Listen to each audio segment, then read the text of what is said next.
कथा में अब इतनी संख्या में लोग आते हैं, सबको भागवत जी के समीप आने की अनुमति नहीं हो पाती। उसके पीछे कारण है, आपकी सुरक्षा ही है। अब ये सब हटा दिए जाएं, सबको कर दिया जाए तो फिर आप तो चाहेंगे कि व्यासपीठ को हम स्पर्श करें, पर कोई के ऊपर चढ़ जाओगे, किसी को लग जाएगी, कोई घटना हो जाएगी। इसलिए थोड़ी व्यवस्था रखते हैं कि सब थोड़े आनंद करें। लेकिन फिर भी पीछे खड़े हुए व्यक्ति भी जब नंद आनंद उत्सव मनाते हैं तो उनको भी सुख मिल रहा है। जिनको बैठने की जगह नहीं मिली वो बाहर खड़े होकर के सुख ले रहे हैं, छतरी में खड़े होकर के सुख ले रहे हैं। सोचिए, ये सामान्य आज की स्थिति में हम लोगों को इतना सुख मिल रहा है।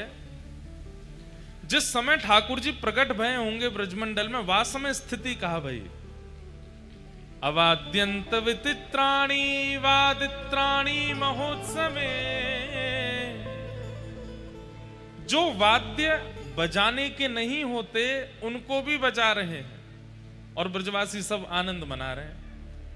कोई अपने हाथ में शंख बना करके शंख की ध्वनि निकाल रहा है, कोई अपना मुख फुला करके गाल ही बजा रहा है, कोई किसी के कंधा पे बैठ करके सिर बजा रहा है, कोई को बहुत बड़ा पेट है तो आगे पेट ही बजा रहे हैं, थाली बजा रहे हैं, कांसे बजा रहे हैं, कटोरी बजा रहे हैं, जो हाथ पड़ रहे हो सब बजा रहे हैं और नाच रहे हैं, गा रहे हैं, नंद घर आनंद भयो जय कन्हैया लाल की। अपने हर ब्रजवासी ने अपने घर के बाहर कदली वृक्ष लगाए हैं, केले के वृक्ष। अपने घर के बाहर चौक पुरा रहे हैं, ब्राह्मणों को बुलाकर के वेद मंत्र ध्वनि अपने घरों में करवा रहे हैं। ब्राह्मण भी पूछ रहे हैं, बोले लाला नंद बाबा के भयो आप काहे को करवा रहे हो? बोले पतो ना, जब ते ये लाला भयो नंद जी को तब ते वायु में ही आनंद आ गयो है, तब ते सूर्य चंद्र की किरण में ही आनंद आ गयो है। ऐसा लग रहा है कि जादना ते लाला भयो बस कितनों प्रेम ते रो लें, कितनों नाच लें, कितनों हंस लें, ऐसी स्थिति हो गई है। और सब ब्रजवासी आनंद कर रहे हैं। यशोदा मैया ने कितने दिनों तक तो लाल जी का मुखमंडल नहीं दिखाया किसी को भी। क्यों? मेरे हृदय को लाला है, मेरो नीलमणि है, मैं कोई को काय को दिखाऊं? नंद बाबा ने प्रार्थना करी, अरे यशोदा, ये सब ब्रजवासी खड़े हैं, सब देखवे के काजी आए लाला को। नंद रानी यशोदा लेकर के गई, अटारी पर जाकर के जैसी गोद में लाला लेके आई, ब्रजवासी हल्ला करने लगे, जय जयकार करने लगे, मैया मुखमंडल दिखाई दे। मैया ने मुख नहीं दिखायो, नेक वस्त्र हटाए के लाला के चरण दिखाए। बस चरण देख करके ही ब्रजवासी इतने आनंदित है गए, मैया या लाला के चरण इतने कोमल, इतने सुंदर लग रहे हैं, या को मुखमंडल कितना सुंदर होए को, नेक दिखाए दे। मैया बोली नजर लग जाएगी, अभी ना दिखाए रही। 6 दिन तक ठाकुर जी का मुख नहीं देखा किसी ने, यशोदा मैया दिखाई नहीं रही है। तब योजना बना करके ठाकुर जी ने पूतना बुलवाई, और पूतना जैसे ही आई तो सबको कथा पता है कि पूतना का जैसे पयोधर पान किया, विशाल हो गई, तो नंद भवन से बाहर अपने आप ठाकुर जी आ गए। और जैसे ही पूतना के पयोधर को पीते हुए ठाकुर जी बाहर पधारे, विशाल पूतना का स्वरूप हो गया। 84 कोस में दूर दूर तक सबने ठाकुर जी के दर्शन कर लिए, सबको लाल जी दिखाई दे गए। ऐसे ठाकुर जी दिखे। बाद ना पहली बार ठाकुर जी निकले हैं। छठ पूजा जिस दिन थी, ठाकुर जी की छठी पूजी गई, उसी दिन ठाकुर जी के दर्शन सबको भये। इसलिए नाथद्वारा में और कई जगह छठ उत्सव और सुंदर मनाते हैं ठाकुर जी का, क्योंकि आज प्रथम दर्शन भये लाल जी के। नाथद्वारा में और हमारे पुष्टि मार्ग के कई स्थानों पर तो छठ उत्सव ठाकुर जी का जन्माष्टमी से एक दिन पहले करते हैं। आज जन्माष्टमी है, मानो कल जन्माष्टमी है, तो आज छठी उत्सव आज करेंगे। उल्टी रीति भाई, जन्माष्टमी के 6 दिन बाद छठी होनी चाहिए, पहले एक दिन कैसे हो जाता है? तब आचार्य चरण कहते हैं, बोले इतनो उत्सव मनो ब्रजमंडल में कि मैया भूल गई लाला की छठी पूजनो। जब जन्माष्टमी दोबारा आई तब कोई वयोवृद्ध ने आके बताई, मैया कल लाला 1 वर्ष को है जाएगो। अरे कल तो अष्टमी है। बोले हाँ, लेकिन मैया तुमने लाला की छठी तो पूजी नहीं। तो मैया बोली अब कहा करूं? बोले तो आज पूज लो, कल लाला 1 वर्ष को होएगो आज पूजो। वाह प्रणाली सो आज तक पुष्टि मार्ग में कई स्थानों पर एक दिन आप पहले छठी पूजा लाला की। अनेक भाव है, लेकिन हमारे व्रज को एक बहुत सुंदर भाव है। कहा वृषभानु बाबा और नंद बाबा ये दोनों बचपन के सखा हैं, बाल सखा हैं, किशोरी जी के पिताजी और लाल जी के पिताजी। और ये दोनों जमुना जी स्नान करवे जामे और एक दूसरे के हाथ पकड़ करके जमुना जी में गोते लगामे और हर गोता में कहें हमारो तुम्हारो प्रेम बनो रहे, हमारे परिवार को प्रेम बनो रहे। नंद बाबा कहें तुम्हारो बरसानो खूब आनंद करे, वृषभानु बाबा कहें तुम्हारो नंदगाम गोकुल खूब आनंद करे। अंत में गोता लगा के कहें अगर हम में तो एक के लाला और एक के लाली है जाएगी तो या मित्रता को हम संबंध में परिवर्तित कर देंगे और एक दूसरे के समधी बन जाएंगे। ये बात कहती भानु बाबा के नेत्र सजल है जाते। बोले मेरी तो एक ही इच्छा है। बोले कहा लाला आपको हो, लाली मेरी हो। मोह तो लाली को पिता बननो है। बंधुओं ये वृषभानु जी कौन है पता है आपको? सूर्य। सूर्य ही वृषभानु बाबा बनकर के आए हैं। प्रसंग आता है कि जब भगवान ने मोहिनी रूप धारण किया, मोहिनी रूप क्यों धारण किया है तो पता है सबको? क्योंकि समुद्र मंथन में अमृत निकला था, उसको लेकर के दैत्य भाग गए, तो भगवान ने कहा कि इनको रिझाने लुभाने के लिए हमको लाली बनना पड़ेगा। वही हुआ, मोहिनी बनकर के जैसे ही ठाकुर जी आए, इतने सुंदर बनकर के आए, राक्षसों ने सीधा अमृत कलश हाथ में दे दिया। बोले तुम पिलाओ, तुम्हारे हाथ से पिएंगे। मोहिनी भगवान बोले पहले देवताओं को पिला दूं। क्यों? अरे अमृत कलश है ना, ऊपर पतला पतला है, नीचे गाढ़ा है, पतला पतला इनको पिला देती हूं, गाढ़ा गाढ़ा तुमको पिलाऊंगी। दैत्य सब बोले तुम जैसे चाहो पिला दो, हम तो तुम्हारे हाथ बिक गए हैं। इतने सुंदर बन के आए ठाकुर जी। कहते हैं केवल दैत्य नहीं, देवता भी ठाकुर जी के रूप पर मोहित हो गए थे। कई लोगों को यह बात अनुचित सी लग जाती है। हमारे देवादिदेव महादेव जब मोहिनी भगवान प्रकट हुए ना, तो मोहिनी रूप देख, वो तो जानते हैं कि नारायण ही हैं और मेरे इष्ट हैं। मोहिनी भगवान के पास गए, बोले मैं तुमसे ब्याह करूंगा। मोहिनी भगवान बोले नारायण हूं मैं, देवताओं दैत्यों के लिए आया हूं। बोले जो भी हो, अब तो हम आपसे ब्याह करेंगे। आप इतने सुंदर बन के आए हो, हमसे ब्याह कर लो। इतने सुंदर लग रहे थे। अरे वरुण जी, चंद्र जी, जितने देवता हैं सब पीछे पड़ गए मोहिनी भगवान के। पर मोहिनी भगवान को माया करनी पड़ी, नहीं तो देवता ही पीछे हो गए थे। बोले तुम्हारे लिए नहीं, दैत्यों के लिए बन के आया हूं मैं। लेकिन कहते हैं कि जब मोहिनी बनकर के ठाकुर जी आए, सारे देवता उनसे ब्याह करने की इच्छा रख रहे थे, लेकिन एकमात्र सूर्य थे। उनके चित्त में क्या इच्छा हुई? सबके मन में इच्छा है इतनी सुंदर पत्नी हो, पर उनके मन में इच्छा थी इतनी सुंदर बेटी हो, मेरी बेटी, मैं इतनी सुंदर पुत्री का पिता बनूं, ये मुझे सौभाग्य मिले। मोहिनी भगवान और किसी के भावना पर नहीं रीझे, लेकिन टेढ़ी नजर से सूर्य नारायण को देखने लगे। बोले आप जो सोच रहे हैं मुझे बहुत भा रहा है, तो बोले पूर्ण कर दीजिए ना। बोले करूंगा। कब करेंगे? बोले द्वापर में जब हम कृष्ण बनकर के आएंगे, तब आप ही वृषभानु बनकर के आएंगे और आपके यहां मेरी ही आह्लादनी शक्ति। आह्लादनी शक्ति मतलब कुछ अलग नहीं है बंधुओं। आह्लादनी शक्ति किसको कहते हैं? जैसे हर व्यक्ति का एक्साइटमेंट व्यक्त करने का एक तरीका होता है। जैसे किसी को बहुत खुशी होती है तो वो नाचता है, किसी को बहुत खुशी होती है तो वो रोता है, किसी को बहुत खुशी होती है तो वो चिल्लाता है, चीखता है, दौड़ता है, खेलता है, कुछ खाने जाता है, घूमने जाता है। सबका अपना तरीका है अपनी प्रसन्नता व्यक्त करने का।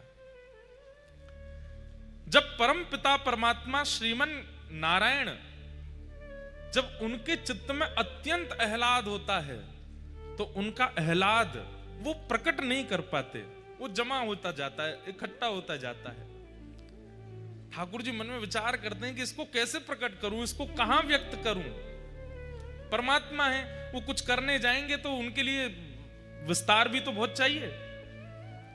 तब ठाकुर जी ने अपने उस हृदय में व्यवस्थित आह्लाद को इकट्ठा करके एक परम प्रवीण स्वरूप बना दिया, और वही ठाकुर जी का परम आह्लाद ही किशोरी जी के रूप में प्रकट हुआ। श्री राधा रानी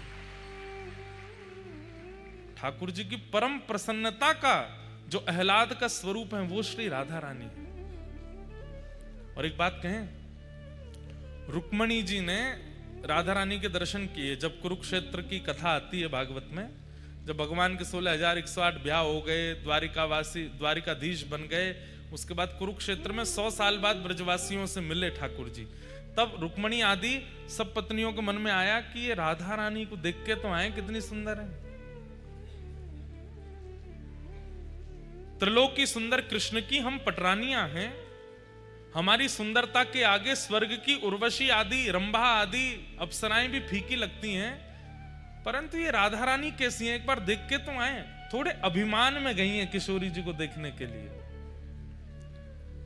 आहा, वर्णन करते हैं कि भगवान की अष्ट पटरानियां जब किशोरी जी का दर्शन करने के लिए गईं, तो जैसे ही जिस शिविर में किशोरी जी विराजमान थी उसमें भीतर प्रवेश किया, तो मृग नैने, मृग जैसे नेत्र, दूध जैसा श्वेत बिल्कुल वर्ण, धीर गंभीर नेत्र, एक बार किसी को देख लें तो वो वहीं स्तब्ध मूर्तिमंत हो जाए। हस्तकमल ऐसे मानो जैसे कोई नील सरोवर के कमल खिल गए हों। चरण ऐसे कि जब चलें तो उनके चरणों से उत्पन्न होने वाली ध्वनि को नेत्र बंद करके सुनते रहें। इतना सुंदर स्वरूप। ये स्वरूप काम प्रकट नहीं करता, बल्कि प्रकट हृदय में काम को नष्ट और कर देता है। ऐसा स्वरूप प्रकट हृदय में क्रोध को भी नष्ट कर दे, ऐसा स्वरूप। हमारे अंदर जितने दोष हैं वो दोष समाप्त से हो जाते हैं, ऐसा स्वरूप।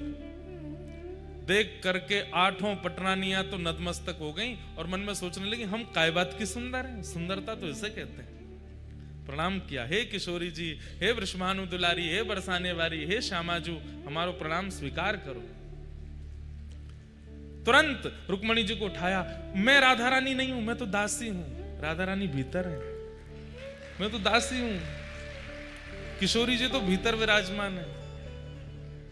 8 में से 4 तो वहीं से ही लौट गए।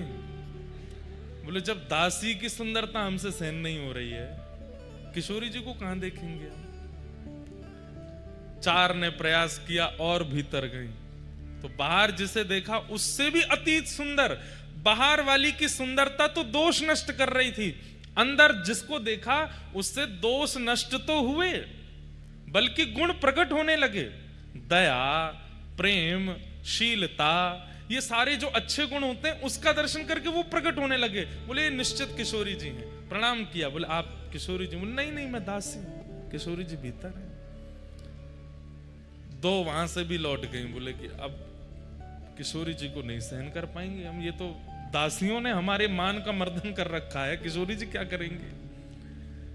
कहते हैं अंत तो गत्वा रुक्मणी जी पहुंची बस, और जैसे ही रुक्मणी जी ने प्रवेश किया, असंख्य, संख्या गिनी नहीं जा सकती, इतनी असंख्य सुंदरियां चारों ओर बैठी हैं, और उन सबकी सुंदरता में विशेषता यह है, एक की भी सुंदरता काम प्रकट नहीं कर रही है, सबकी सुंदरता गुण प्रकट कर रही है, नेत्रों से अश्रु प्रकट कर रही है, दीनता प्रकट कर रही है, दैन्य प्रकट कर रही है। और उन सब के मध्य में एक सिंहासन पर तप्त कांचन गौरांगी श्री राधे वृंदावनेश्वरी श्री किशोरी जी विराजमान है। रुक्मणी जी देखते ही मूर्छित हो गई, बेहोश हो गई, सुंदरता सहन नहीं कर पाई, इतनी सुंदर।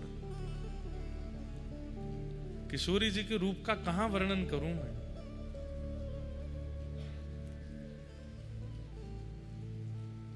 तुरंत किशोरी जी ने जाकर के रुक्मणी जी को संभाला। जब होश में आई, कहां तो देखने आई थी, परखने आई थी, जानने आई थी, अब स्थिति क्या हो गई।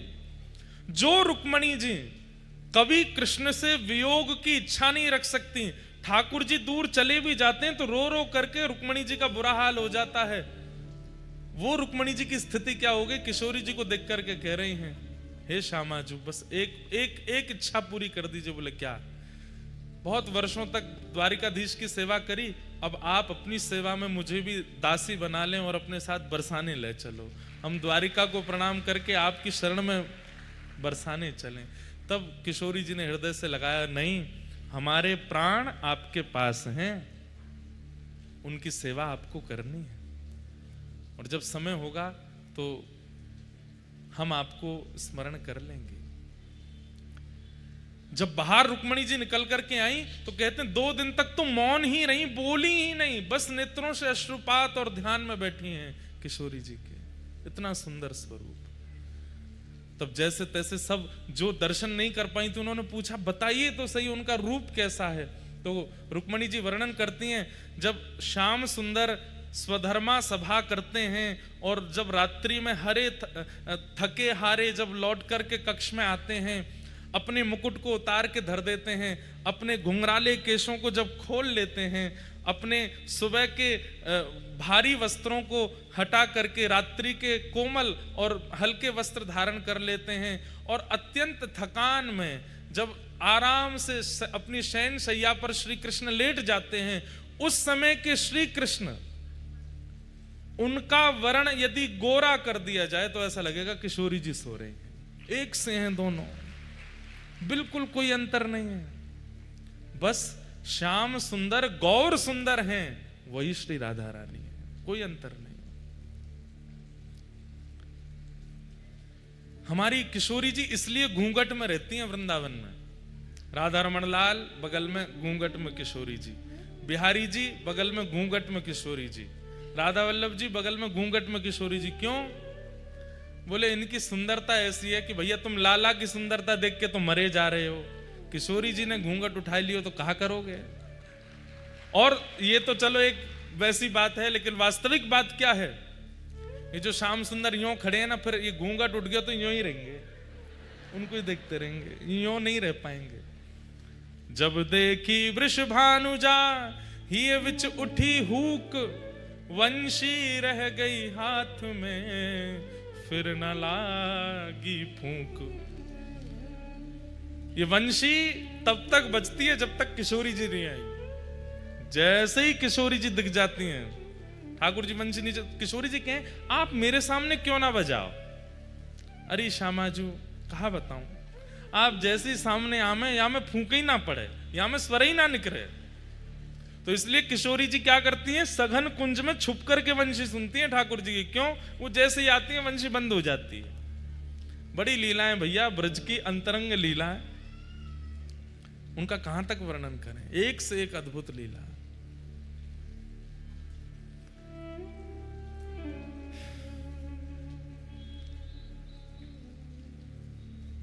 श्रीनाथ जी ये नीची नजर करके खड़े हैं, कारण जब गिरिराज जी धारण किए उस समय सब ब्रजवासी ऐसे ही बैठे थे जैसे आप सब लोग बैठे हैं। चारों तरफ ब्रजवासी घेर करके ठाकुर जी को, बीच में लाला खड़े हैं। तभी ठाकुर जी ने कहा, देखो कि बीच में बिल्कुल मध्यस्थ सब सखीन के बीच में किशोरी जी भी खड़ी हैं।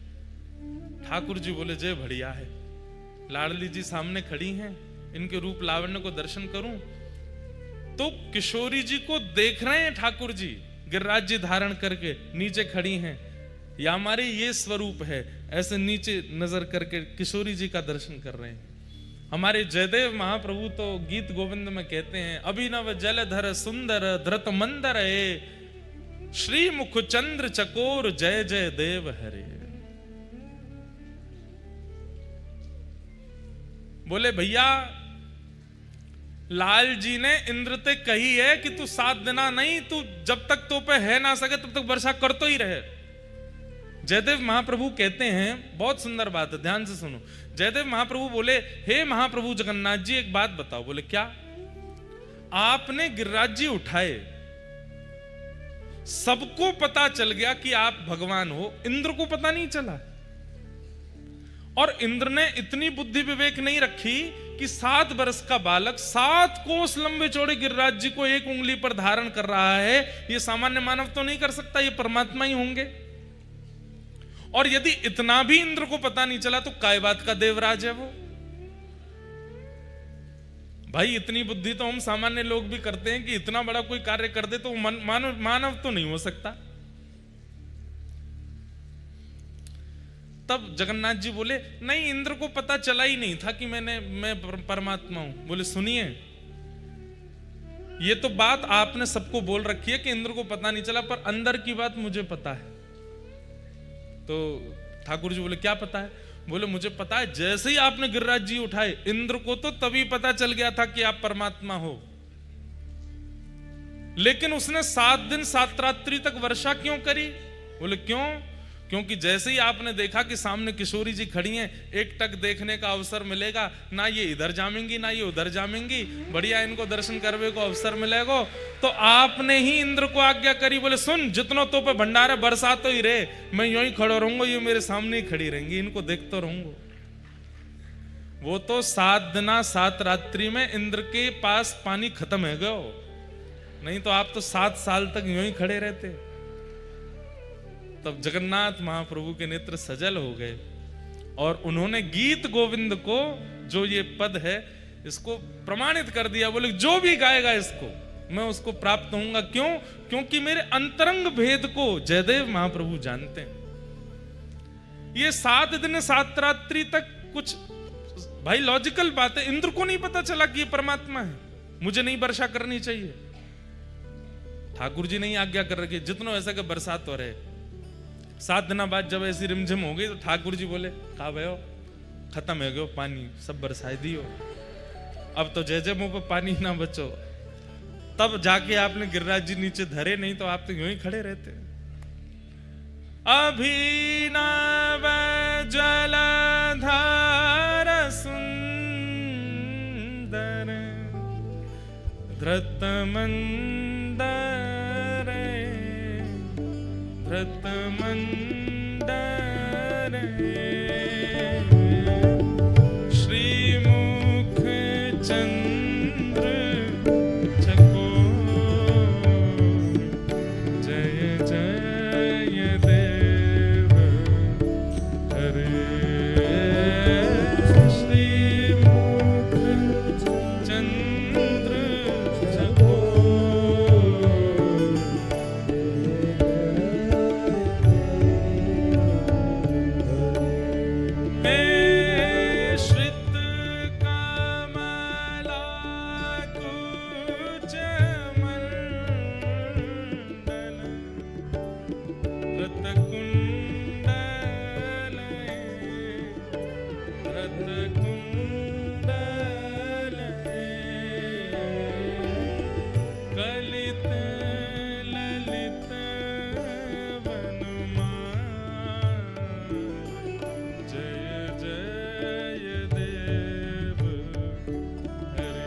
कर रहे थे कि नंद बाबा और वृषभानु जी संग में स्नान करते हैं और गंगा जी में डुबकी लगा के कहें अगर हमारे लाला लाली भाई तो उनको ब्याह कर देंगे।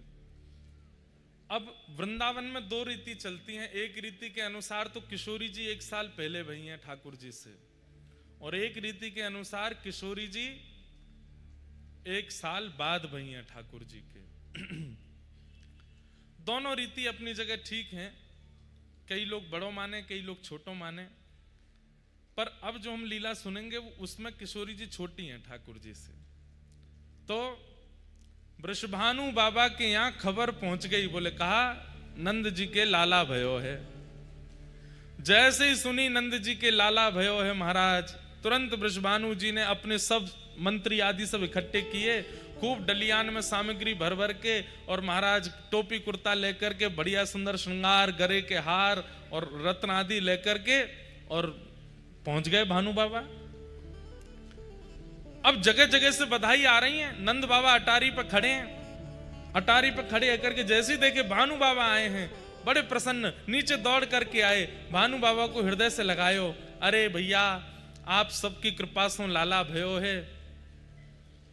भानु बाबा बोले, यही मारे तो हम सामग्री लेके आए। बोले, इतनी सामग्री? हाँ भैया रखो सब सामग्री। सामग्री रखी तो जब उठा के देखी तो बालक को जन्म हुए खिलौना आमे, बालक को जन्म हुए तो बतासे आमे और सब सामग्री आमे, पर यहां पे खिलौना नहीं आए हैं, तो दुल्हा के जो सामान होते हैं वो आए हैं। पहनने के वैसे वस्त्र आए हैं, वैसे ही कुंडल आए हैं, वैसे गले के बगनखा आए हैं, सिर की पाग आई है, पामन की छोटी छोटी जूती आई हैं, और एक दुल्हा का जो आवरण होता है वो सब आया है।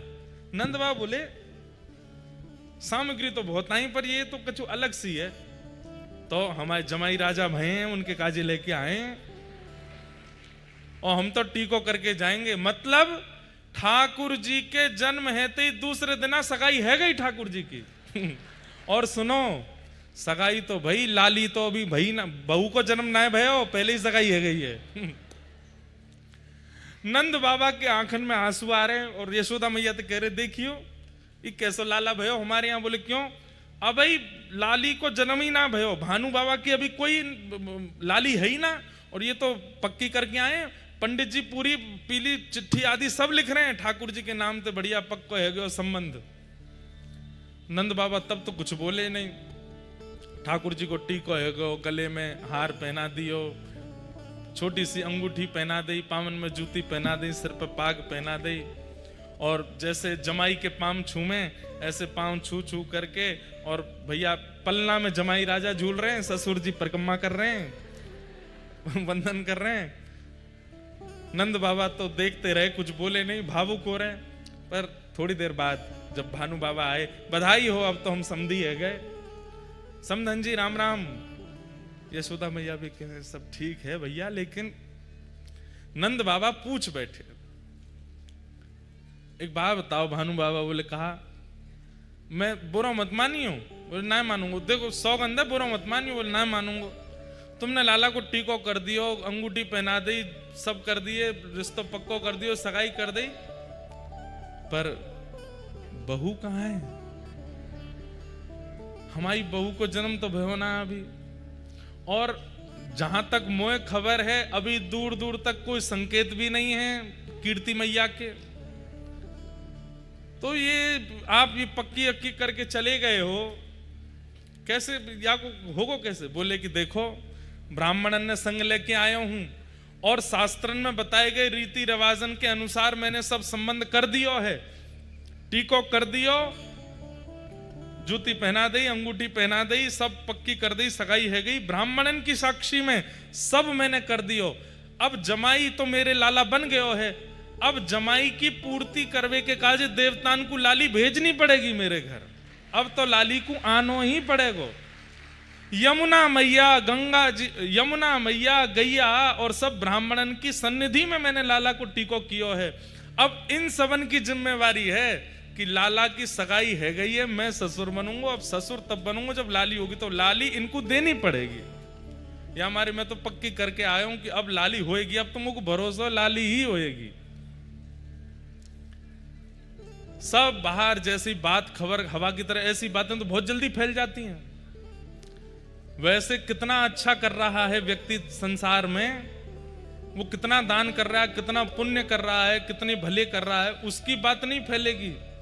लेकिन एक तो उसने गड़बड़ी क्या करी ये बात, और किसका कहां कैसे संबंध, सगाई कहां हो रही, ये बहुत जल्दी फैल जाती है, हवा की तरह फैलती है।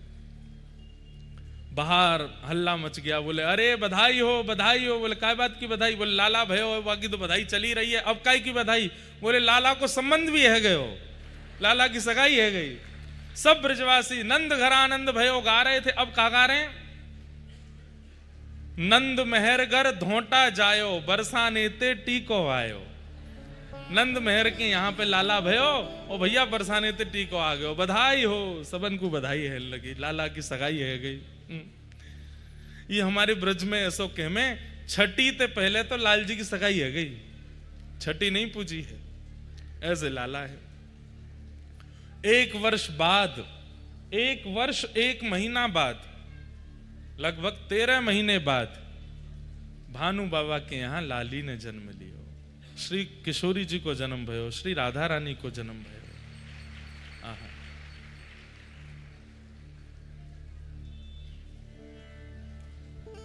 एक पंक्ति है बहुत सुंदर। अब ये सब कथा में ऐसे आज बोलनी नहीं थी पर निकल रही है अपने आप। माहौल अब चिंता करके बैठ जाएं कि भाई क्या हो गया, पानी भर गया, तो सब अब तो कथा हो रही है तो उसमें बढ़िया प्रेम से आनंद ही ले लें, जैसी स्थिति है वही को आनंद ले लें।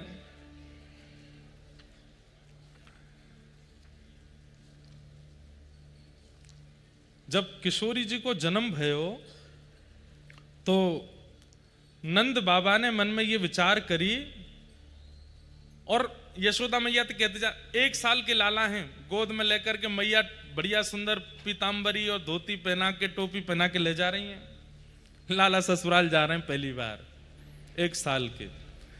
और यशोदा मैया से नंद बाबा कहते जा रहे हैं, भाई लोगों में थोड़ा होता है ये वाला स्वभाव।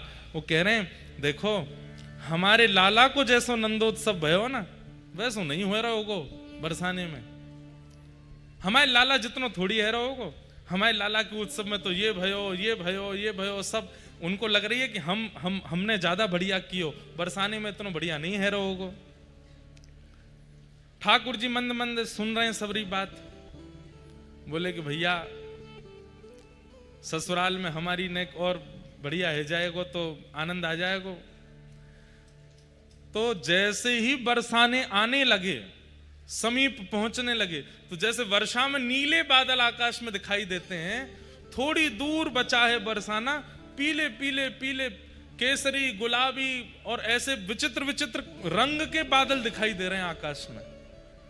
तो नंद बाबा बोले एक गुलाबी बादल तो पहली बार देखो मैंने, एक केसरी बादल तो पहली बार देखो, पीरो बादल पहली बार देखो, हरो बादल पहली बार देखो, ये कैसे ऐसे बादल है रहे हैं। तो बताए बोले भैया भानु बाबा के लाली के जन्म में इतनो वीर गुलाल उड़ाया गयो, इतनो दही केसर कीच उड़ाई गई कि वे उड़ते उड़ते आकाश तक पहुंच गई और आकाश के बादल भी रंगीन है गए। नंद बाबा जब पहुंचे हैं तो कहा देख रहे हैं, बरसाने की नालीन में, जो नाली होती है, बरसाने की नालीन में भी केसरिया रंग की धार बह रही है। इतनो केसर, इतनो चंदन, इतनो अबीर, इतनो गुलाल, ये सब बांटे गए। और महाराज लाला जब भयो ना नंद बाबा के, तो नंद बाबा एक अटारी पर बैठ गए और सबंत कह दी अपने अपने घर से बर्तन ले आओ, जितनो बड़ो बर्तन उतने लड्डू दूंगो। लेकिन यहां का हेरो है, यहां पे एक कोने में तो भानु बाबा बैठ करके बर्तन भी दे रहे हैं बड़े बड़े, और फिर उन बर्तनन में भर भर के लड्डू भी दे रहे हैं, रतन दे रहे हैं, आभूषण दे रहे हैं। महाराज इतनो सब देख करके नंद बाबा बोले अरे मेहर मुंह को तो लगी हमारे लाला को उत्सव बढ़िया भयो, लेकिन ये वृषभानु बाबा की लाली के उत्सव के आगे तो ऐसा लग रहा हो कोई छींटा होगा हमारे लाला को उत्सव, इतनो बृहद उत्सव। ठाकुर जी बड़े खुश है रहे, ससुराल आए हम पहली बार, बोलनो जाने ना है, एक दांत निकल आए हो बस। मैया लेकर के गई, खूब सारे आभूषण लेकर के आई हैं श्री जी को पधराने के लिए। सोने के पलना में श्री लाडली जी पौड़ी हैं, झूल रही हैं। जैसे ही किशोरी जी को दर्शन कियो, आहा, जितने आभूषण, जितने रत्न, जितनी मणि लेकर के आई, सब फीके लगन लगी। मन में विचार करने लगी कि ये सब तो मैं कहां दूंगी, अरे या लाली के लैया तो ये सब मणि रत्न आभूषण सब फीके या के लैया। मन में बड़ी व्यथित है गई कि मैं लाली की सुंदरता की योग्य कोई वस्तु लेके नहीं आई अपने साथ में, और जबकि असंख्य सैनिक और असंख्य ब्रजवासियों के संग डलियाओं में भर भर के रत्न लाई हैं, लेकिन वो सब किशोरी जी की सुंदरता के आगे फीका लग रहा है। राधा रानी, नंद रानी बड़ी व्यथित है गई बोले अब मैं तो लाली के काजे कछु लाई ना योग्य।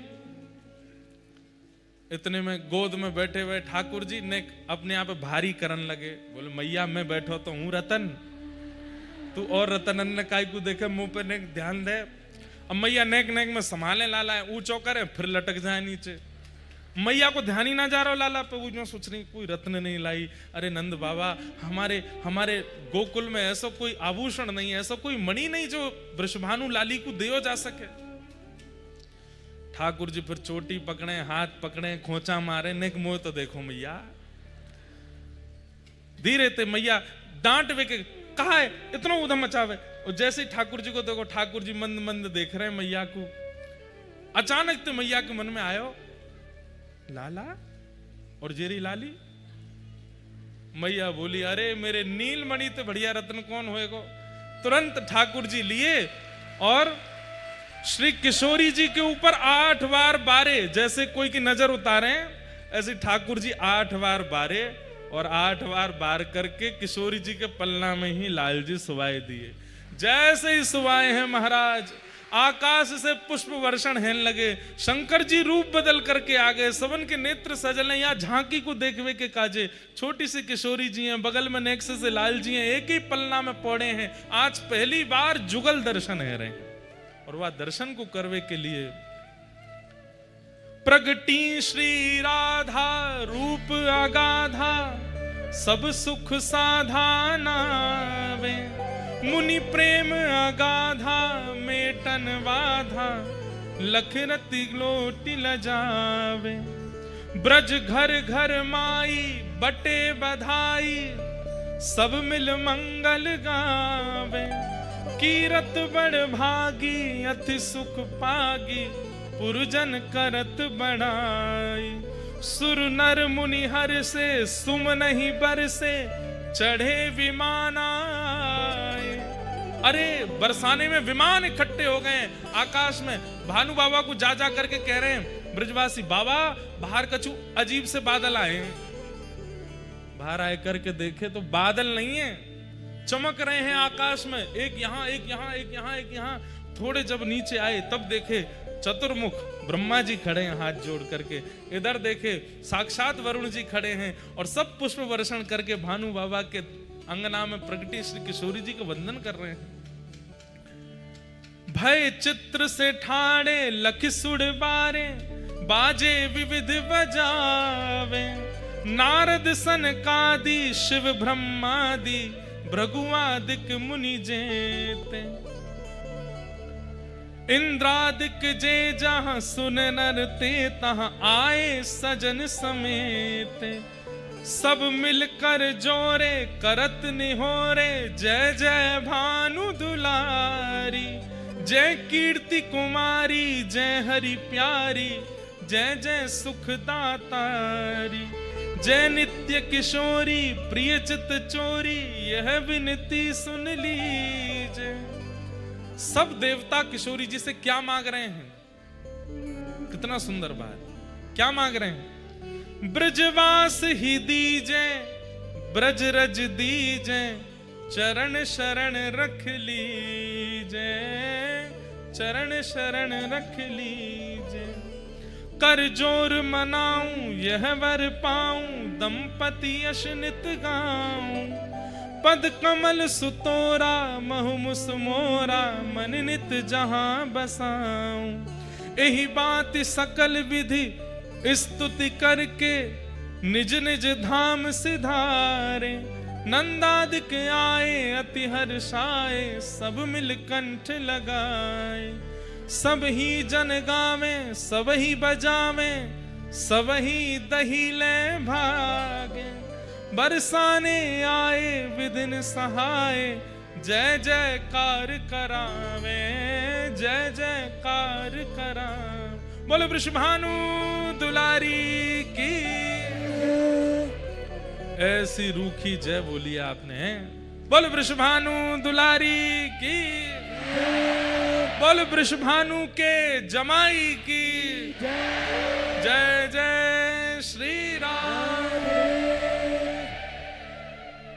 ये सब कथाएं प्रकट रूप से नहीं कही जाती, सब जगह कहीं कहीं भाव हो जाता है, मन हो जाता है, तो इनको प्रकट किया जाता है। आज पता नहीं क्यों ऐसा लगा कि किशोरी जी का प्रादुर्भाव थोड़ा कह दें। ऐसी हमारी भानु दुलारी।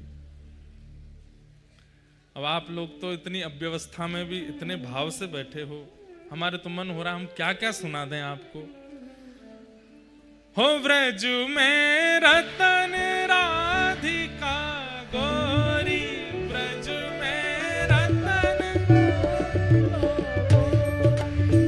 ब्रज में रतन राधिका गोरी, ब्रज में रतन राधिका गोरी, राधिका गोरी,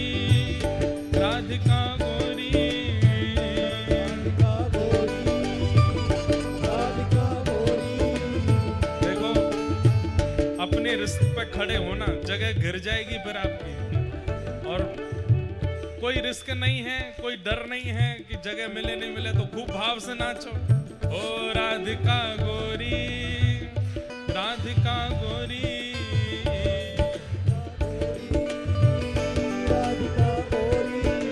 ओ राधिका गोरी,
किशोरी जी हैं तो फिर रतन को चुरावे को कौन?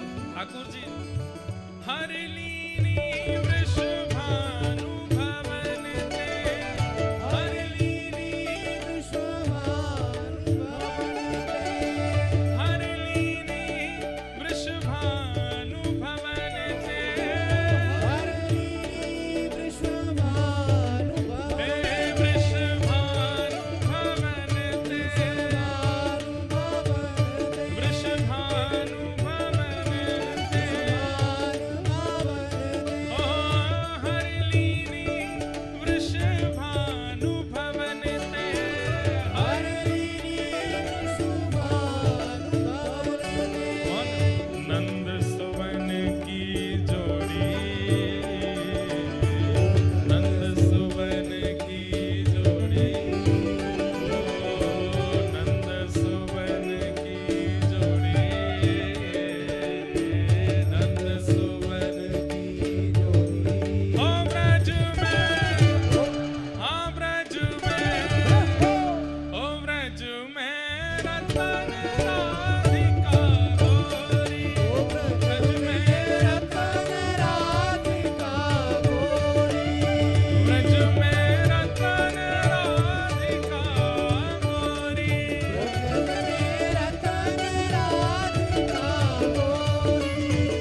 वृषभानु दुलारी की जय। हरिलीनी वृषभानु भवन ते, हरिलीनी वृषभानु भवन ते, नंद सुवन की जोड़ी, नंद सुवन की जोड़ी, हो ब्रज में रतन राधिका गोरी, ब्रज में रतन राधिका गोरी। ऐसे हमारे ब्रज में कुछ लीलाएं किशोरी जी के प्राकट्य की सुनाते हैं। लाल जी 6 दिन के जैसे ही भये तो पूतना नाम की राक्षसी आई, रूप बदल करके सुंदर बन करके आई। सबको लगा कि रूप लावण्य और वस्त्र इतने सुंदर हैं तो निश्चित है कि श्रेष्ठ ही होगी, परंतु यही गलती हम लोगों से हो जाती है कि हम कई बार रूप की प्रधानता और वस्त्रों की प्रधानता से व्यक्ति का आकलन श्रेष्ठ कर लेते हैं। जरूरी नहीं है कि सुंदरता और सुंदर वस्त्र ही व्यक्ति की श्रेष्ठता बनाते हैं। सबसे विशेष उसके स्वभाव का सुंदर होना आवश्यक है। कोई व्यक्ति अगर रूप से बहुत सुंदर है तो वो बहुत लंबे समय तक अच्छा नहीं लगता। अगर उसके अति सामीप्य में रहने लगो, कुछ दिन बाद उसमें दोष गुण दिखने लग जाएंगे। लेकिन किसी व्यक्ति का स्वभाव यदि सुंदर है, भले ही रूप से सुंदर नहीं है, उसके साथ लंबे समय तक रहा जा सकता है। इसलिए रूप की सुंदरता हो अच्छा है, पर स्वभाव भी मधुर हो।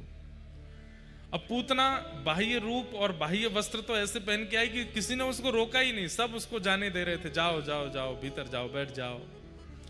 लेकिन जब यशोदा मैया के पास जाकर के ठाकुर जी को गोद में लिया,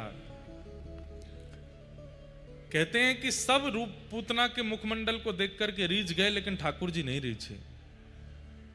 ठाकुर जी ने अपने दोनों नेत्रों पर हाथ रख लिए, नहीं देखा। क्यों? कई कारण हैं। पहला कारण कि पूतना वास्तविकता छुपा करके आई और वो ठाकुर जी को बिल्कुल प्रिय नहीं है जो अपनी वास्तविकता छुपाते हैं। वास्तविकता छुपाने का अभिप्राय मतलब सामान्य बातों में, अब ऐसे तो चोर भी अपनी वास्तविकता छुपाते हैं, डाकू भी अपनी वास्तविकता छुपाते हैं,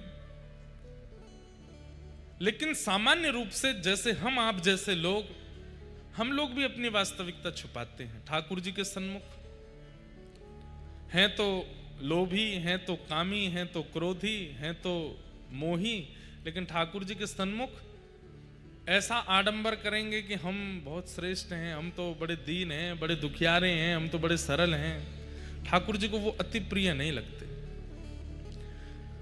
ठाकुर जी कहते हैं दिखावा और अपनी वास्तविकता छुपाने वाले लोग मुझे प्रिय नहीं। जैसे पूतना, भैया ठाकुर जी वैद्य हैं और वैद्य के सामने अपने बीमारी स्वीकार की जाती है, बताई जाती है। अब जैसी भी बीमारी जो भी है बता दो, वैद्य तभी तो इलाज करेगा। ठाकुर जी वैद्य हैं, उनके सामने जाकर के सब स्वीकार करो कि नाथ हम तो ऐसे हैं, हमारे अंदर ये अवगुण हैं, हम तो इस प्रकार के हैं। सूरदास जी कहते हैं कौन कुटिल खल कामी मौसम, कौन कुटिल खल कामी, जो तन दियो ताहि बिसरायो, जो तन दियो ताहि बिसरायो। स्वीकार करते हैं सूरदास कि मैं श्रेष्ठ नहीं हूं, जबकि सूरदास कौन है ये सब जानते हैं, उनसे ज्यादा श्रेष्ठ कौन हो सकता है, लेकिन वो ठाकुर जी से कह रहे हैं मैं कुटिल हूं, मैं कामी हूं, मैं ऐसा हूं। वास्तविकता में अपने अवगुणों को स्वीकार करें ठाकुर जी का कि नाथ हम ऐसे हैं, आप कृपा करो, छुपाओ नहीं, छुपाव नहीं। पूतना रूप बदल करके आई, पहला कारण, इसलिए भगवान ने उसको नहीं देखा। दूसरा कारण, रूप बदल करके आई तो आई, यहां गोकुल में आकर के मेरा उत्सव कर रहे, मेरे भजन साधन में लगे हुए जीवों को अपनी ओर आकृष्ट कर लिया, इसलिए ठाकुर जी ने नहीं देखा। कथा चल रही है, यहां पर सब लोग ध्यान से कथा सुन रहे हैं, लेकिन आपकी कोई ऐसा विषय, कोई ऐसी वार्ता या कोई ऐसा काम वो आपको खींचता है, बार बार कह रहा है चलो वो काम ज्यादा जरूरी है, वो करना है, वो वही पूतना है जो ठाकुर जी से विलग करे, जो ठाकुर जी से दूर करे। कथा हर साल तो होती नहीं, हमेशा तो होती नहीं। अब आए हैं कोटा, अब कब आना हो, 2-3 साल, 4 साल, 5 साल, कब आना हो, ये तो आवश्यक है ना। कोई कुछ बोलो का हैं? क्या कह रहे हो? 6 महीना में? वाह, ऐसा प्रेम किया 6 महीना को दूर कर देगो मैं। कहना तो यूं चाहिए महाराज जी जाओ ही मत। कोई बात ना, अभी धीरे धीरे कथा सुनते सुनते प्रेम आ जाएगा। अपनी एक विषय की बात कि ठीक है, हमेशा कथा थोड़ी होती है। अब इस समय कथा में आप बैठे हैं और किसी कारणवश मन आपका विचलित होता है कि वहां क्या हो रहा होगा, वो करने जाना है, वो यही ठाकुर जी के संबंध में जो विक्षेप है वही पूतना है। भगवान ने इसलिए पूतना को नहीं देखा। और प्रयास करिए कि पूतना बनिए भी मत। कोई और कथा सुन रहा है, भजन करे, भक्ति करे, कथा सुने, परिक्रमा करे, तो उसमें विक्षेप बनो भी मत। आज के बाद कोई भजन करता दिखे और उसमें आप बीच में रोकने जाओ कोई और काम करवाने के लिए, तो फिर उसमें सोच लेना कि महाराज जी बता गए थे भजन करने वालों को रोकने वाला कौन है? पूतना। अच्छा, ये बात एक जगह में कहीं कथा में कह रहा था, वहां में बड़ा फंसा। एक बालक, उसको पढ़ने से बिल्कुल मन नहीं लगता था और उसने ये बात सुन ली कथा में, वो दूसरे दिन से ही लग गया ठाकुर जी की सेवा में। अब माता जी उसको कहें पढ़ ले, पेपर आ रहे, पूतना बन रही हो आप। महाराज जी ने बोला था कथा में, महाराज जी कथा में बोल के गए थे, जो भजन उसकी माता जी लेके आई, तो बोले महाराज जी मैं अब इतनी भीड़ थी मैं तो मिल ही नहीं पा रहा था, तो मैंने उनको कहा लिख के दो, लिख के। उन्होंने पूरा पत्र लिख के दिया, बोले आपने ऐसी कथा सुनाई है, ये इसने पढ़ना लिखना सब बंद कर दिया है, मैं इसको पढ़ने के लिए उठाने जाती हूँ तो मुझे पूतना बोलता है। तो उस कंडीशन के लिए अप्लाई नहीं होती है बात। स्वाध्याय तो भजन है। श्रीमद् भागवत में 5 यज्ञ बताए गए हैं, उसमें एक यज्ञ स्वाध्याय यज्ञ है। अगर कोई व्यक्ति नाम जप कम करे, अगर कोई व्यक्ति परिक्रमा भी ना कर पाए, एकादशी व्रत भी ना करे, लेकिन अपना स्वाध्याय निपुण रूप से करता है, ठाकुर जी कहते हैं मैं स्वाध्याय करने वाले को भी मिल जाता हूं। अगर वो स्वाध्याय कोई भजन मार करके करने लगे तो उस स्थिति में नहीं, बहुत सारी स्थितियां हैं वहां पर कथा और भगवत संबंधी कार्यों को किसी अन्य चीज की वजह से अगर आप छोड़ते हो तो वो वस्तु पूतना है। तो इसलिए भगवान ने पूतना को नहीं देखा कि भाई तू आते ही सारे गोकुलवासी तने अपनी तरफ आकर्षित कर लिए। और तीसरा कारण, भगवान ने पूतना को क्यों नहीं देखा? पहला कारण, रूप बदल करके आई, वास्तविकता में नहीं आई। दूसरा कारण, सबको अपनी ओर आकृष्ट करती हुई आई। ये 2 विशेष कारण हैं। इन्हीं कारणों से ठाकुर जी ने पूतना को नहीं देखा। जैसे पूतना ने अपना पयोधर भगवान के मुख में प्रदान किया, भगवान ने उसके पयोधर के विष को पिया, दूध को पिया, रस तत्वों को पिया, और अंत में जैसे ही प्राण पीने लगे पूतना तो व्याकुल हो गई, घबराने लगी, रोने लगी, चीखने चिल्लाने लगी। जैसे ही अपने वास्तविक रूप में प्रकट हुई, नंदालय से बाहर आकर के विशाल रूप धारण कर लिया, तब ठाकुर जी ने आंख से हाथ हटाए, तब देखा पूतना को अभी अपने वास्तविक रूप में। और भगवान की दृष्टि पड़ते ही पूतना का उद्धार हो गया और 6 दिन के ठाकुर जी ने पूतना का वध कर दिया। बोलो पूतना मर्दन भगवान की। ब्रजवासी सब दौड़े, इतनी जोर की आवाज हुई, दौड़ करके लाला को उठायो और लेकर के सबसे पहले गौशाला गए। गैया के मूत्र से स्नान करा करके, गौमूत्रेण स्नापित्वा पुनर्गौरज सार्भकम, गैया की रज ठाकुर जी के 12 अंगों पर लगा करके लाला को गैया की पूंछ से झाड़ो दियो। कल बंधुओं गोपाष्टमी है। हमारे यहाँ ऐसा हो जाता है कि हम केवल तिथि वाले दिन ही उनकी पूजा करते हैं। जैसे गोपाष्टमी पर गैया की करेंगे, नवरात्रि में देवियों की करेंगे, हनुमान जयंती पर हनुमान जी की करेंगे, रामनवमी पर राम जी की करेंगे। अरे उस दिन विशेष करनी है, बाकी करनी तो रोज चाहिए। कल गोपाष्टमी है, कल प्रथम पूजा करे आइए, और जो लोग रोज नहीं करते वो कल से रोज गौ सेवा या गौ पूजन का नियम बना लीजिए। बंधुओं, आज हमारे राष्ट्र को गौ सेवा की और गौ के प्रति प्रेम की बड़ी आवश्यकता है। गैया की रक्षा के लिए इतने लोग प्रकल्प कर रहे हैं, फिर भी गैया बच नहीं रही है हमारे भारत में। क्यों? क्योंकि हम जीव अभी इतना स्नेह, इतना प्रेम गैया से करते नहीं है। उसके पीछे कारण क्या है? जीव मानते हैं, जानवर मानते हैं गैया को। प्रसंग हमारे पूज्य नाना जी सुनाते थे कि एक बार मैया, ये कल गोपाष्टमी के प्रसंग में आता है, ठाकुर जी गैया चरावे जा रहे तो मैया ने लाला को पादुका पहना दी।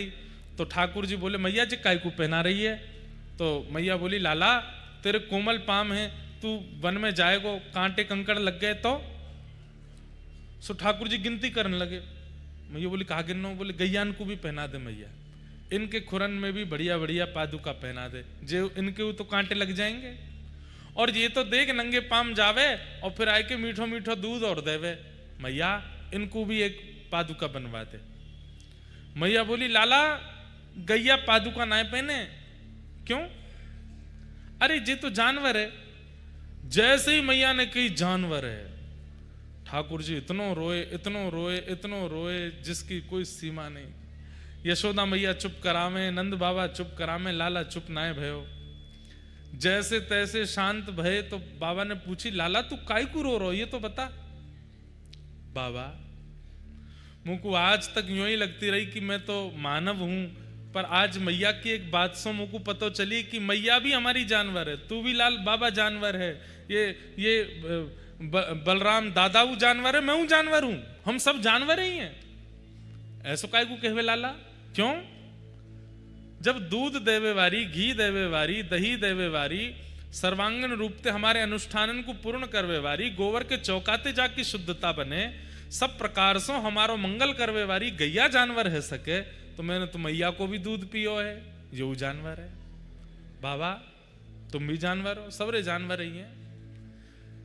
वादना नंदनानी यशोदा मैया ने कान पकड़ के लालत की, आज के बाद जानवर नए बोलूंगी। तब ठाकुर जी माने, नहीं तो भोजन पानी छोड़ दियो।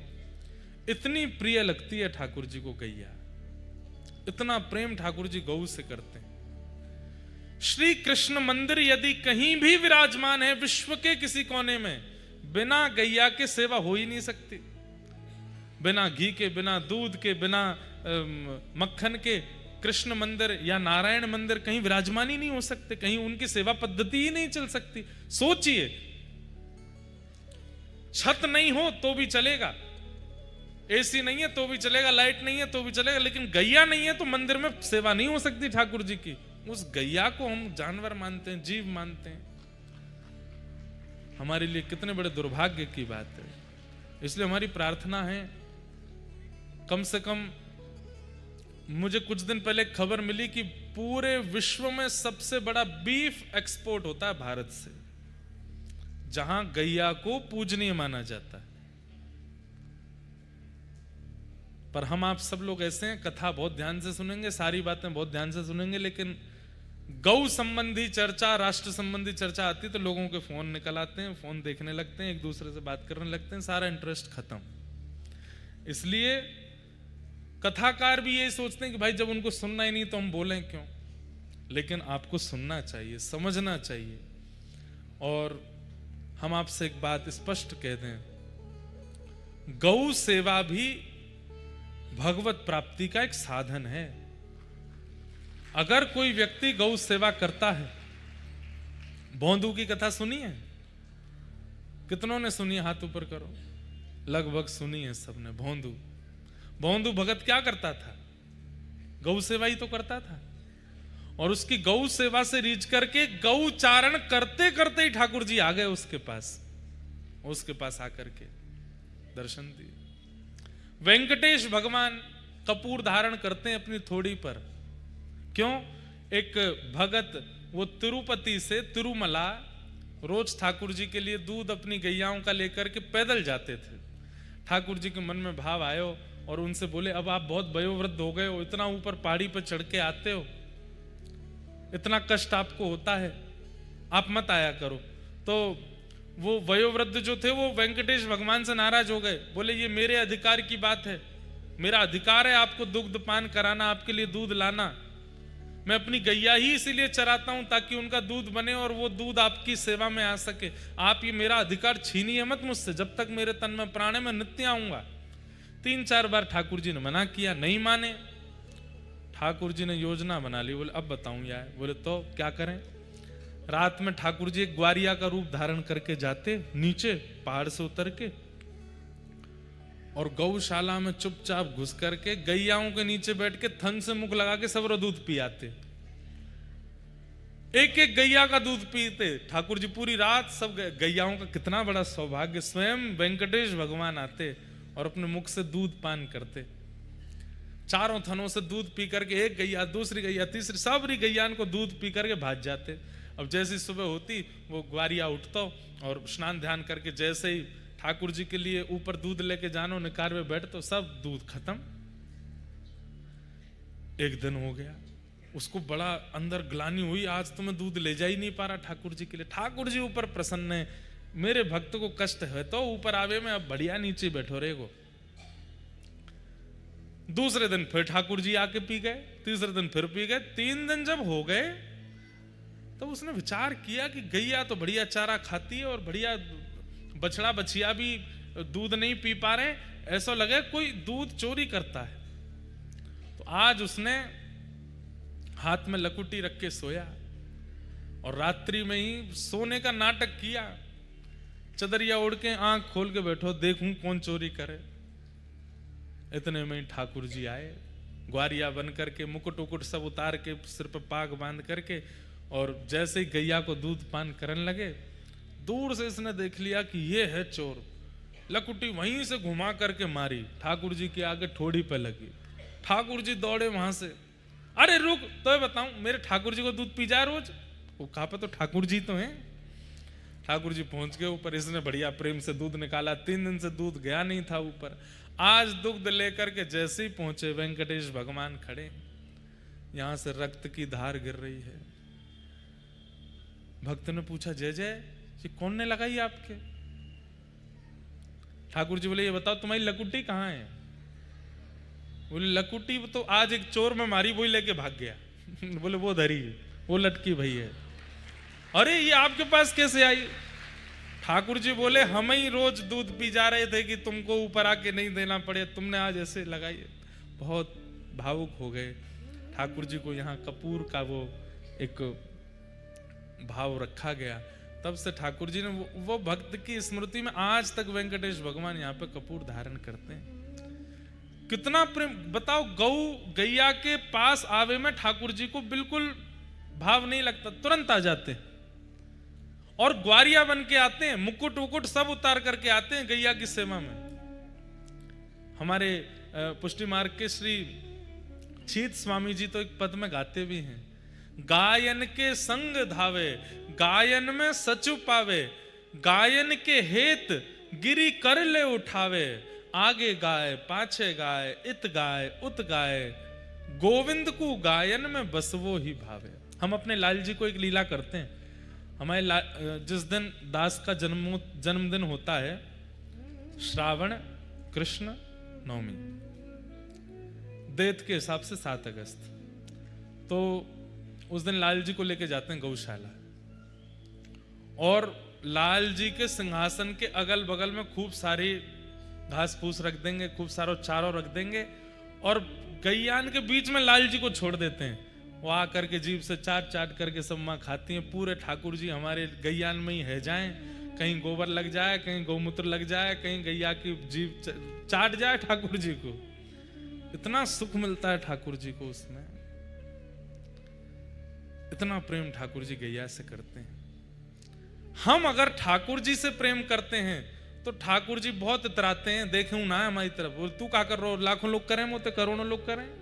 लेकिन जब हम गैया से प्रेम करते हैं ना, तो गैया से प्रेम करने वाले को ठाकुर जी भी देखते हैं, अच्छा तू को मेरी गैया प्रिय लगे तो तू मोए प्रिय लगे, तू मेरो प्रिय, और तो को मेरी गैया ते डर लगे, मेरी गैया ते घृणा लगे, मेरी गैया ते भय लगे, तो मोकू तोते भय लगे। जैसे गैया के पास आने पर कई लोग डर जाते हैं, घबरा के भाग जाते हैं, ऐसे लोग जब ठाकुर जी के पास जाते हैं, ठाकुर जी भी घबरा के भाग जाए। हौआ आगो, मेरी गैया ते डरे जे, हौआ है। गौ से प्रेम करो बंधु, बहुत प्रिय ठाकुर। कल गोपाष्टमी है, अगर सब अनुकूल रहा तो कल पहले गौ पूजन करेंगे, उसके बाद कथा प्रारंभ करेंगे। आप सबकी ओर से हम ही कर देंगे यहाँ। और कल ठाकुर जी विशेष पाग पहनते हैं, गौ पाग। तो आप लोग पुष्टि मार्ग में जाएंगे तो वहां तो पाग में 2 ऐसे ऊपर निकले होते हैं गौ पाग, यहाँ ऐसे धारण करते हैं ठाकुर जी। गैया की जैसे कान और सींग निकले रहे, ऐसे पाग में निकली रहती है। पर अगर घर पे ही हैं तो फिर एक पाग बना लो, ऐसे पाग बनाइयो जैसे वस्त्र को मैं कैसे सिलाई बुनाई सिखाऊं आप पे।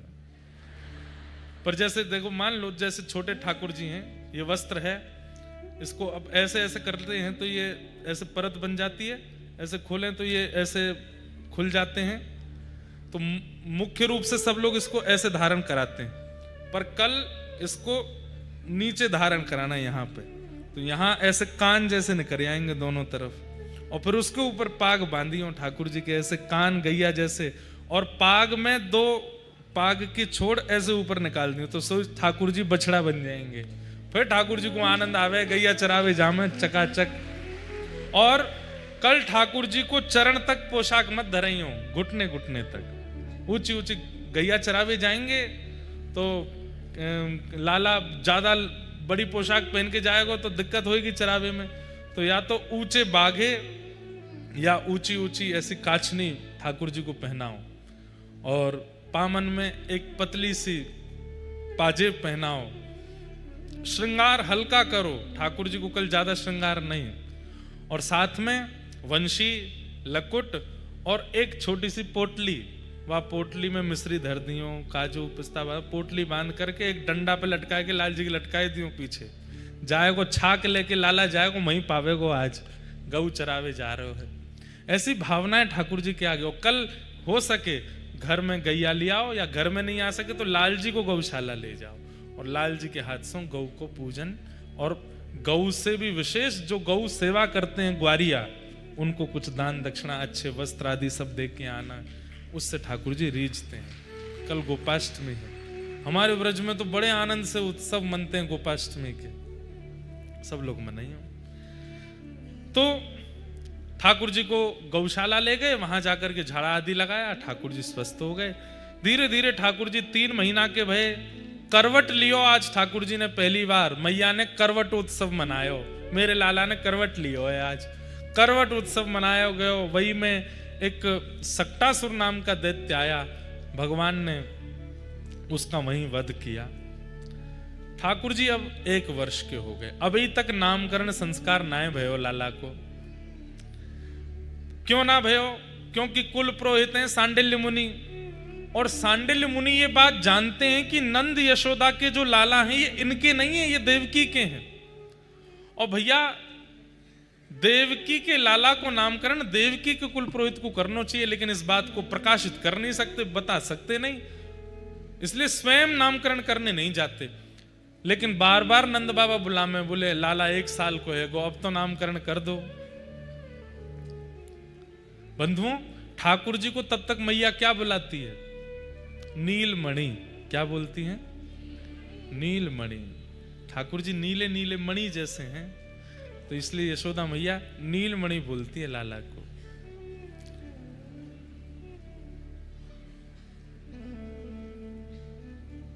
आज सांडिल्य मुनि गए गर्गाचार्य जी के पास और कहा, देखो आप तो सब जानते हैं, देवकी के लाला ही नंद यशोदा के यहाँ हैं कंस से रक्षा के कारण, पर जगत में ये बात नहीं बता सकते।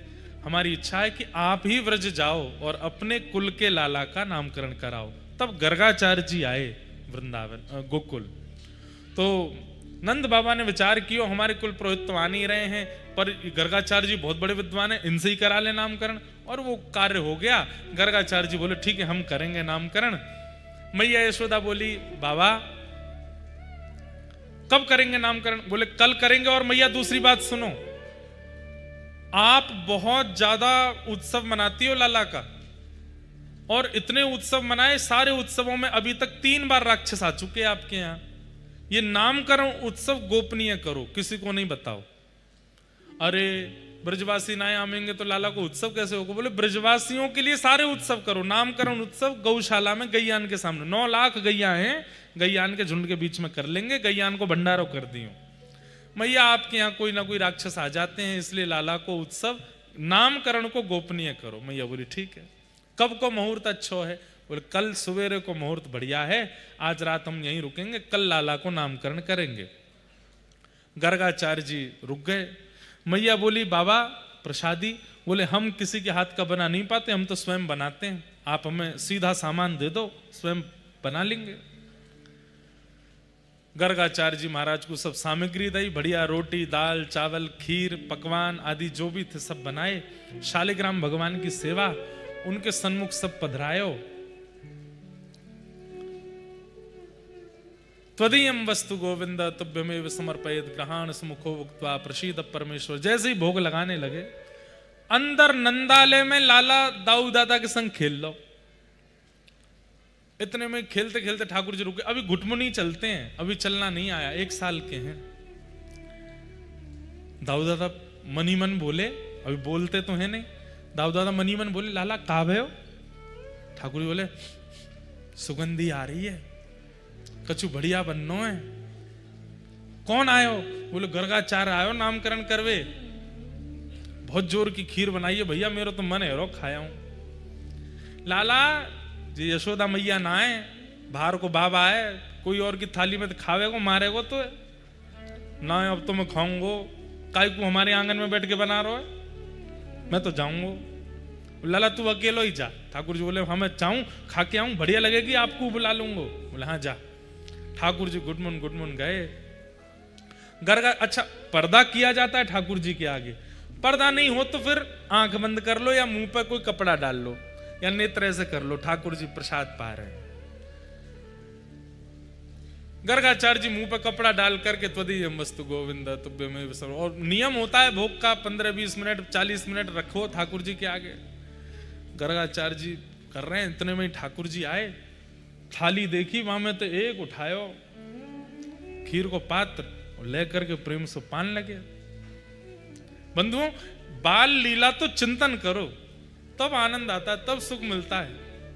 छोटे से गोपाल जी हैं, घुंघराले केश हैं, नीलो नीलो अंग है, केवल एक कौंधनी पहनी है और एक कौपीन पहनी है और तन पे कुछ पहना नहीं है। गदमदरा से हैं। गदमदरा मतलब मोटे नहीं, ये लटक जाएं ऐसे हैं, ऐसे लटके हैं ठाकुर जी के हाथ, गाल लटके हैं जेली की तरह। गदमदरा सो लाला पहुंच गए, खीर खाने लगे। इतने में गर्गाचार्य जी ने अपने वस्त्र हटाए, जय हो मेरे शालिक। देखिए तो बगल में सबरी खीर फैला रखी है, नाक पे लग रही है, गाल पे लग रही है, मुंह पे प्रेम से ठाकुर जी तो अपनी उंगली ने घुमा घुमा के प्रेम से पा रहे हैं। गर्गाचार्य जी हंसे, नटखट बालक, मेरे ठाकुर जी का भोग झूठा कर दिया सारा। अब तो भोग की थाली उठाई, किनारे धर दी, हाथ में जल लेकर के प्रोक्षण करने लगे, अशुद्ध हो गया सब। अपवित्र पवित्रो वा सर्वावस्थांग। ठाकुर जी बोले जी क्या कर रहे हो? मैंने स्वयं आके पायो जी पवित्र कर रहे हो वाकू। अरे यशोदा मैया, मैया ने जल्दी आओ। मैया दौड़ के आई, कहा भे बाबा तुम्हारो लाला मेरो भोग सबरो खाए गयो, भूको होगो सवेरे को। ना है बाबा 8 बार खावे, भूको ना है, पा चुको है, लेकिन या को पता चली होगी कहीं कछु नयो कछु बनो तो खावे आगो। आप कछु नाराज मत हो, मैं अभी दोबारा गोबर को चौका लगा दूं, दूसरों सामग्री दे दूं, आप बना लो। मैया ने ठाकुर जी उठाए, एक हाथ ही उठा लिए और एक हाथ ही हाथ उठाए करके सीधे भीतर अंदर आंगन में छोड़ दिए। बोले उधम नहीं करे लाला, कोई भारतीय आयो है। दाऊ दादा बोले कैसी रही लाला? ठाकुर जी बोले खीर तो बहुत जोर की भैया, बहुत जोरदार, लेकिन दारी को जाने ना आया भी मोह। मैया तो शिकायत कर रहा, कहां दुनिया के लोग 56 भोग धरे सामने में खावे ना जाऊं, या की खीर खावे पहुंच गो। मैया तो शिकायत कर रहा और प्रोक्षण कर रहा वहां पे, अपवित्र पवित्रो वा। दाऊ दादा बोले लाला कोई बात ना, तू तो भक्त वत्सल है, कृपा करते। गर्गाचार्य जी ने 1-1.5 घंटा लगा के फिर से प्रसादी बनाई, फिर से खीर बनाई। जैसे ही अपने ठाकुर जी क्या, ठाकुर जी छोटे बालक हैं घर में, झूठा कूटा कर गए, आप तो दोबारा प्रेम से पाओ, त्वदीयम वस्तु गोविंद। फिर तो कपड़ा धर लियो मुंह पे। ठाकुर जी खेलते खेलते फिर रुक गए। अब कहा भे लाला? बोले पिछली वाली खीर में केसर ना पधराई, अब की तो केसर और पधराई है और खांडवारी मिश्री डाली है, अब के तो जरूर जाऊंगा मैं खावे। बंधुओं सामग्री अगर बहुत भाव से बनाई हो, सामग्री में वस्तु कितनी प्रयोग ये तो बाद की बात है, भाव कितना प्रयोग है। आप सामग्री बनाते हैं ना, तो सामग्री बनाते समय चिंतन किया करो ठाकुर जी पाएंगे तो उनको कैसा स्वाद आएगा, और इसी भावना से सामग्री। अब जैसे वर्षा हो रही है, ठंडा हो गया है मौसम, ठाकुर जी को ठंडी वस्तु नहीं देनी, ठाकुर जी को गर्म वस्तु देनी है। बादाम का हलवा बनाएंगे, उसमें थोड़ा केसर डाल देंगे, इलायची नहीं डालेंगे, थोड़ी ठंडी होती है। और गर्म वस्तु क्या हो सकती है जिससे ठाकुर जी को न गर्मी लगे, वो वस्तु पधराएंगे। इस भावना से आप पधराएंगे, प्रसाद बनाएंगे, ठाकुर जी रसोई घर के द्वार पर आके ताड़न लगेंगे, मेरे काज बना रहो कछु बढ़िया सो। और महाराज एक दिन ऐसो आवेगो कि कहो तो रसोई घर में आप और आपके बगल में ठाकुर जी स्वयं मांगे, मुंह को दे दे, भूख लग रही है।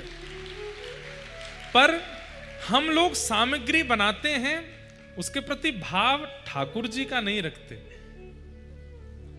बच्चों से पूछते हैं क्या खाना है, वो ठाकुर जी खाएंगे। नहीं, ठाकुर जी जो खाएंगे वो सबको खाना है, सबको पाना है, ये होना चाहिए नियम। सामग्री बनी, ठाकुर जी फिर से आए, खीर उठाए कर पान लगे। गर्गाचार्य जी ने अब के जैसे ही वस्त्र हटायो और ठाकुर जी को देख करके फिर से सामग्री फैली देख के अब के तो गुस्सा आ गया हमको। यशोदा मैया, एक बालक ना समझ लो आपते हैं, हम महात्मा हैं, हम गर्गाचार्य हैं, लोग बाग हमारे पीछे पड़े रहते हैं कि एक बार हमारे घर में पदनाम नहीं कर दो। हम आपके यहाँ आकर के बड़ी सहजता में स्वयं बना करके पा रहे हैं और ये बार बार बालक आकर के यहाँ पे सब झूठा कूटा कर देता है, हम चले जाते हैं कहीं और जा करके बना। यशोदा मैया, नहीं नहीं नहीं, क्रोध मत करो महाराज, गलती हो गई, लाला छोटो है।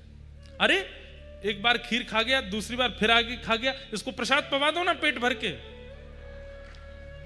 मैया बोली, पेट हो तो पवाऊं ना, कुआ है, कितनों डारो, भरे ही ना।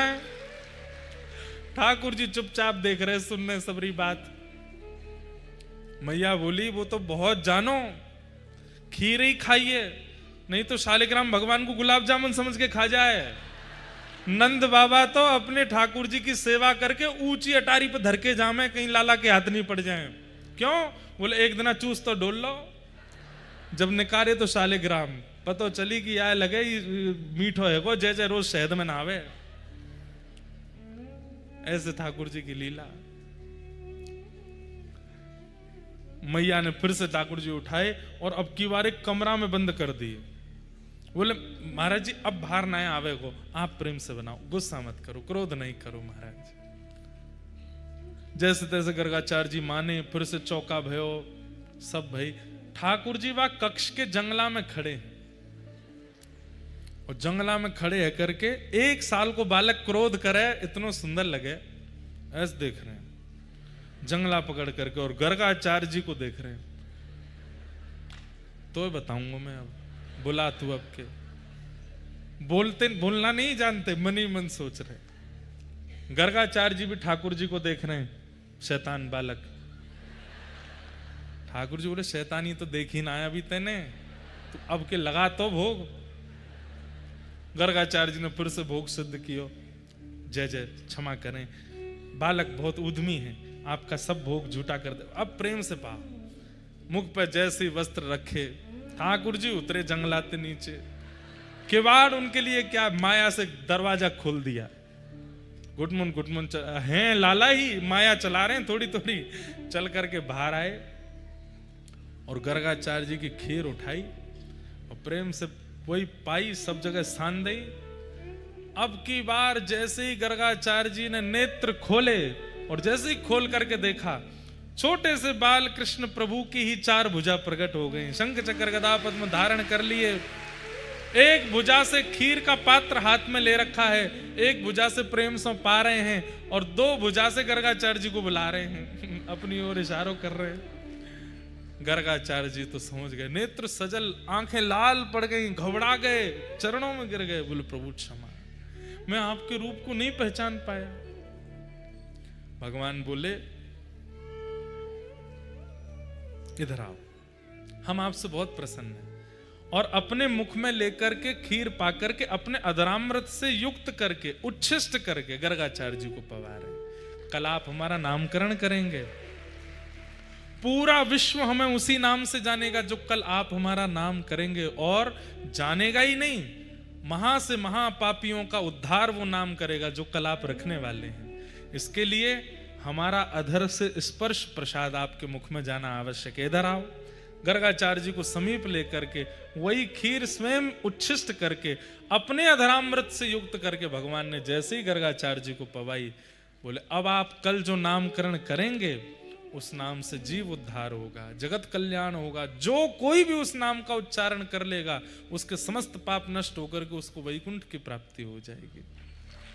भगवान ने गर्गाचार्य जी को, नहीं तो गर्गाचार्य जी को एक मान हो गया था, क्या कहीं ना कहीं उनको पता तो था ही कि नंद भवन में जो बालक है वो भगवान के समान है, भगवान है ये नहीं पता था। उसका नामकरण भी मैं करूंगा, ये अभिमान आ गया था। तो ठाकुर जी ने ये मान नष्ट किया, बोले तुम्हारी क्षमता नहीं मेरा नामकरण करो, ये तो मैं तुम्हें योग्य बनाऊंगा तब मेरा नामकरण कर पाओगे। तो आज गर्गाचार्य जी को योग्य बनाया। अगले दिन जैसे इस प्रातः काल हुई, ठाकुर जी का नामकरण का समय आया और सबसे पहले बलभद्र जी का नाम रखा गया।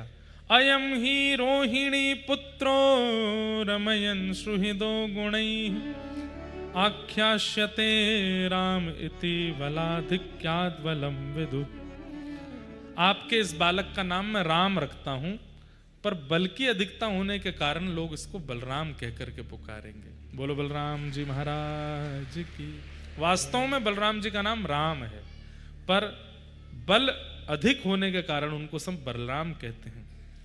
छोटे लाला को जब नंबर आयो तो शुक्ले रक्तस्तथा पीत आसन वर्णास्त्रयो यास्य गुह्यतो नुयुगम तनु शुक्ले रक्तस्तथा पीत इदानीं कृष्णतां गतः। मैया आपका ये लाला कभी शुक्ल वर्ण का था, कभी रक्त वर्ण का था, कभी पीत वर्ण का था। इस बार इसका वर्ण कृष्ण है, इसलिए मैं इसका नाम भी कृष्ण रखता हूं। बोलो बाल कृष्ण लाल की। ठाकुर जी का आज नामकरण हो गया और भगवान का नाम कृष्ण रखा गया। कृष्ण शब्द का अर्थ क्या है? क्रस्तु भूवाचक। अगर संधि विच्छेद करो तो क्रस्तु भूवाचक है और अणस्तु निवृत्तिवाचक है। मतलब भूमि पर रहने वाले इस नाम को गाएंगे तो निवृत्त हो जाएंगे, उसका अर्थ होता है कृष्ण। और वैसे वर्ण को, जैसे कल शाम का मैंने रंग दिखाया था, वो कृष्ण वर्ण है। व्रज जन प्रियतम बाल मुकुंदम राधारमणम हरे हरे राधारमणम हरे। केसर तिलकम कृष्ण वरणम केसर तिलकम कृष्ण वरणम। हो केसर तिलकम कृष्ण वरणम। केसर तिलकम कृष्ण वरणम राधारमणम हरे हरे राधारमणम हरे हरे। व्रज जन प्रियतम बाल मुकुंदम राधारमणम हरे हरे राधारमणम।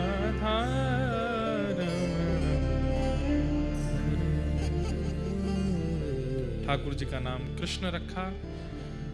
धीरे धीरे लाल जी अब और बड़े हेन लगे। अब तो इतना ऊधम मचामे कि जाकी कोई हद नहीं। संज्ञग्निड्यम शशि जलद्विज कंटकेभ्य क्रीड़ा परावति चलौ स्वसतो निषिद्धुम ग्रह्याणि कर्तुमपि यत्र न तज्जनन्यो शोकात आपतुरलम मनसो नवस्था। भगवान कभी गैयाओं के सींग पे चढ़ जाते हैं, कभी अग्नि लेकर के चूल्हे में से दाऊ दादा के पीछे दौड़ते हैं, कभी जल में डूबने का नाटक करते हैं, सब बचाने आते हैं सबको गेड़ देते हैं। ब्राह्मणों को झूठा न्योता दियाते हैं और जब ब्राह्मण घर में इकट्ठे हो जाते हैं तो मैया से कहते हैं मैया तेरी सौगंध मैंने तो बुलाई ही ना, जो अपने आप आए गए।